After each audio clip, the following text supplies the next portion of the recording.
这样鼓出来，哎，到这里呢结束。结束之后呢，它另外一个造型鼓起来，这里偏圆，侧面稍微平一点，这里偏平，这里偏平，哎，这里呢较为平坦，然后到小腿肚子就鼓起来了。然后整个臀部的话呢，它在这个位置是就鼓的，那鼓了之后呢，它就会变平，哎，再往前转。然后我们看一下大腿部肌肉解剖的完整图，在这个完整的腿部解剖图上面，我们看一下这些部分呢，它们分别的样子。首先我们看到的是内侧肌肉，大腿部内侧的肌肉看到的比较少了，因为呢它有一部分被前侧和缝纫机遮盖住。从后侧的话看到的呢也比较少，从外侧是看不到的。那么从内侧看的话也很少，我们能够看得到呢就是这样的一个三角形。从内侧看也是这样的一个三角形，从后侧看的话，这三角形就比较窄。这是我们大腿部内侧肌肉的一个样子，在腿部的全貌下能够看到这么多。然后是我们大腿部前侧的肌肉，前侧肌肉占的面积非常大，几乎占据了腿部的整个的前面以及外侧面。腿部的整个的前面和这个外侧面，内侧也能够看到一些。这块其实也是的，这股四头肌所占的比例还是比较大的。然后我们看一下腿部后侧的肌肉，那么后侧肌肉呢，主要就分布在腿的后面了。从前面的话看到的就非常的少，非常的少。从外侧面也能够清晰看到腿部后面的这个肌肉它的结束点。因为腿部后侧的肌肉呢，它结束点呢分别在膝盖的左右两侧，它并不结束在后边。以上就是我们大腿部肌肉三大部分的一个划分，按照它的位置、功能以及形态进行的几大部分的划分。那么接下来呢，我们来画一下腿部，来看一下实操效果。首先我定一下这个腿部的轮廓，这样的腿部的一个轮廓。然后呢，会阴的位置，耻骨联合。现在画的这个部分就是缝纫机大腿前侧与内侧的一个分界。有了缝纫机，这个腿型就非常好找，这块肌肉非常好用。然后去确定一下膝盖骨，膝盖骨的宽度，膝盖的底面，以及膝盖和胫骨相接的这个位置。然后是大腿部肌肉在膝盖这里结束的一个状况。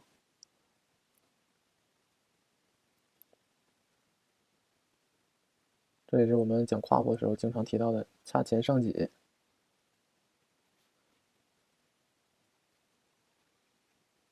两边的髂前上棘之间呢，髂脊之间这个区域还比较平，比较平整，因为这个地方很难有脂肪的堆积。那么脂肪呢，一般堆积在这里，所以它的大腿根部比较厚实。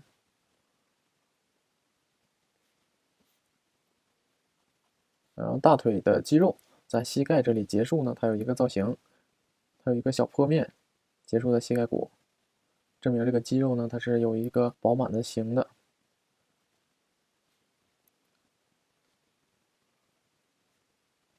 大腿侧面略平。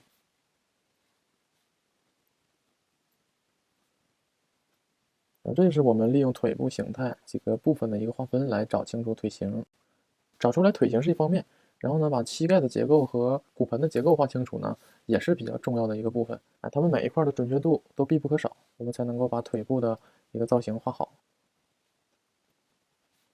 这样鼓出来，哎，到这里呢结束。结束之后呢，它另外一个造型鼓起来，这个就是腿部表面的起伏变化。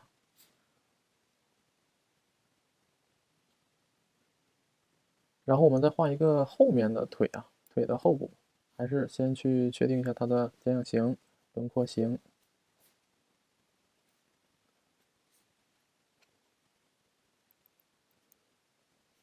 大腿部后侧的肌肉，从侧面看上去的话，它和侧面的肌肉没有明显的界限，但是我们在大腿的侧面，我可以清晰的看到一个，比较直的一个痕迹。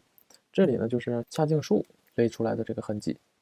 通过它往后走，往后走没多少就开始到腿的后面了。不过呢，我们在腿部后侧肌肉的结束的位置会比较清晰的找到它的痕迹。它分别是往左右两侧去的，那么在它们之间会伸出来小腿上的肌肉。大腿后侧肌肉结束在膝盖的侧面，我们就可以找到膝盖的侧面。像这种体态比较饱满的呢，它的肌肉线条没有那么明显，我们就不用刻意去把它的这个肌肉一条一条的画那么清楚。比较重要的还是它的一个整体造型。那么在它身体表面呢，有根据可循的一些肌肉痕迹、一些解剖的痕迹，我们可以去找到，可以去找它。实在看不到的呢，那是因为它不清楚啊，它本身不清楚的话，咱就不用一定要画的那么清晰。我们可以找我们能看得到的，并且呢，在它的身上比较重要的，大腿后侧的肌肉。那么在肌肉的这边，我们找不到这条线，也找不到这条线，没有关系，因为呢，它是有比较厚的脂肪层覆盖住。那么我们把它腿的外形向外隆起的这个地方呢，给它交代清楚就 OK 了。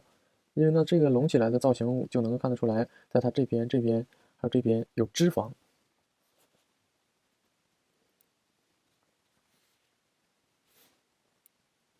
整个偏圆，整个偏圆，来到这里呢会稍微的平一点，因为呢在膝关节的后边，这里偏圆，侧面稍微平一点，这里偏平，这里偏平，这里呢较为平坦，然后到小腿肚子就鼓起来了。